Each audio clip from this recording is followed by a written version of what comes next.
We are in section 2, Value Streams and Processes dimension of change enablement. The exam syllabus here is to understand and apply the two processes of this practice.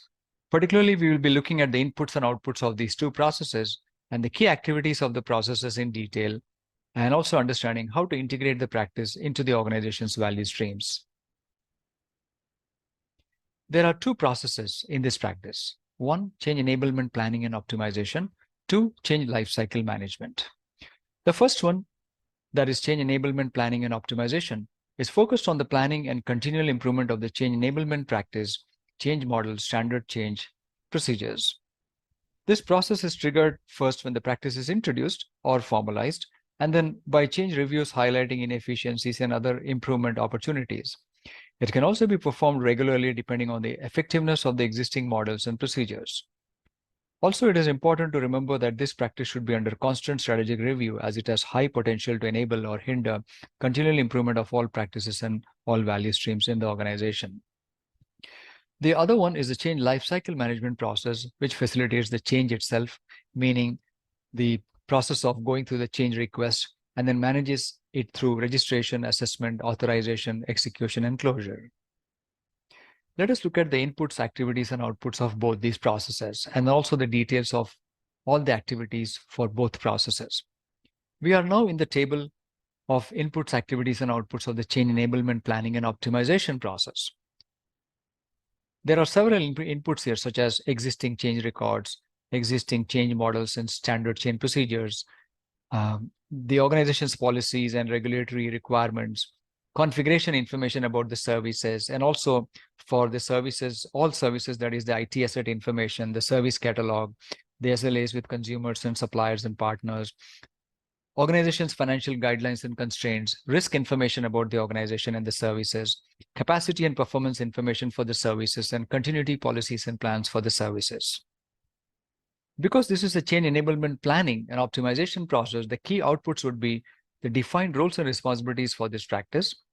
And whenever there's a review for the purpose of optimization, there would be a change review analysis report and improvement initiatives undertaken, and then change requests for those improvement initiatives, and updated change models and updated standard change procedures. There are 4 steps in sequence as part of this process.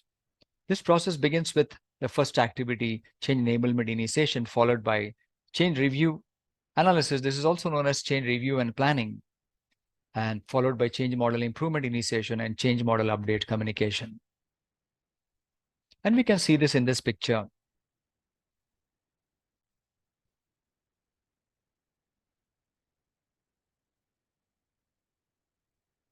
Let us look at the activities of this process of change enablement planning and optimization. The first step is the change enablement initiation activity. What happens here is that the team that are responsible for the introduction or formalization of the existing service management practices, they would document the initial version of the following with respect to this practice. The role of this practice in the value streams, the existing change enablement related procedures and processes, the practice roles and responsibilities, that is, the levels and responsibilities within the change authorities, the criteria for change categorization and prioritization, and the change models. Another important thing is a dedicated change manager is also appointed as part of this first activity of change enablement initiation. Once this is done, the next step is to do the change review and planning.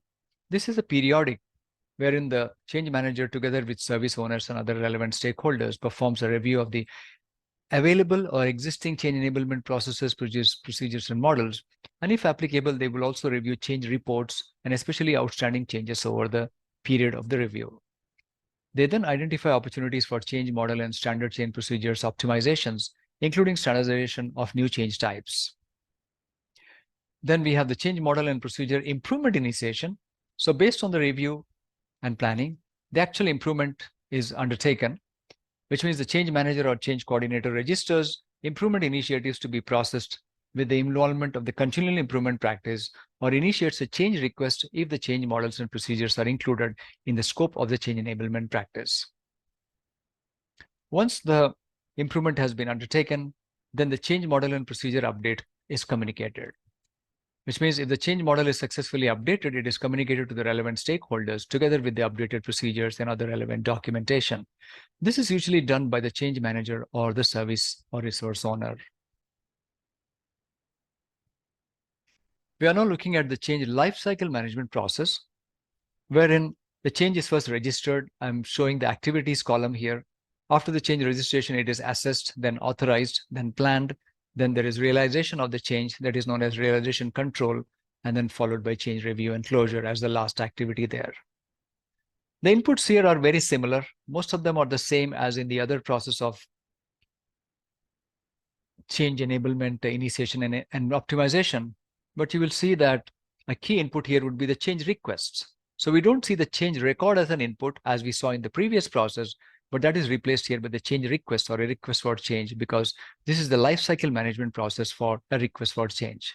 All the other inputs remain the same as in the previous process. The outputs here being a lifecycle management process for each change request that is raised. The outputs here would be change records for those change requests, change schedule based on several change requests, the change review reports. This is done for changes which are failed, not for all changes normally, and then the change resources and services as a result of the change being implemented. And this is the diagram for this process.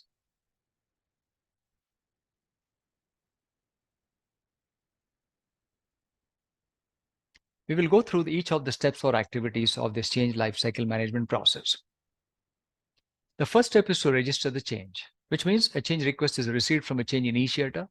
Based on this request, a change record is created by the service owner, resource owner, change manager, or change coordinator. And the change initiator is sent a confirmation of the change request receipt. In case of automation, the change requests are accumulated in the product or service backlog. The product development team decides which requests will be taken into development. The next step is to assess the change, in which the service owner, resource owner, change manager, or change coordinator performs the assessment of the change, meaning its impact, associated risks, and required resources to implement the change. If needed, other subject matter experts may be involved, and the assessment information is added to the change record. And in case of automated standard software changes, etc., the product development team decides on the best way to proceed with the change. Then the third step is to authorize the change. Whoever the change authority is, who has been assigned in line with the change model, will review the change record and provide authorization. If the change is not authorized, it is sent for review and closure. The previous step was change assessment. And though it's shown as a separate step, during the authorization, the authority will again perform an assessment. They may look at they will definitely look at the assessment information first, but they will also perform their own assessment before they can authorize it. Because normally any approver will not blindly look at an assessment before making a decision to authorize. They will relook at the assessment and then perform their own assessment as well. But the previous assessment step will speed up the authorization step here. Additional assessments may be required. So the change record is returned for assessment together with the rationale for this, which means it will go back to reassessment or additional assessment, which is the previous step, and again come back to this step of change authorization. In case of standard software changes and highly automated management, this change authorization is not needed because standard changes are likely to be pre-authorized, where it has been agreed for this model that changes are authorized by taking them into development via backlog assessment. Then there is a change planning, wherein the authorized changes are planned in line with the change model. According to the model, the roles with relevant expertise and authority are involved in the planning. The resulting plans may require additional authorization, depending on the change model. This activity is orchestrated by the change coordinator or change manager. And in case of standard software changes and highly automated management, the planning phase is minimized because smaller work size allows the delegation of planning to the development teams and reduces the time needed for this.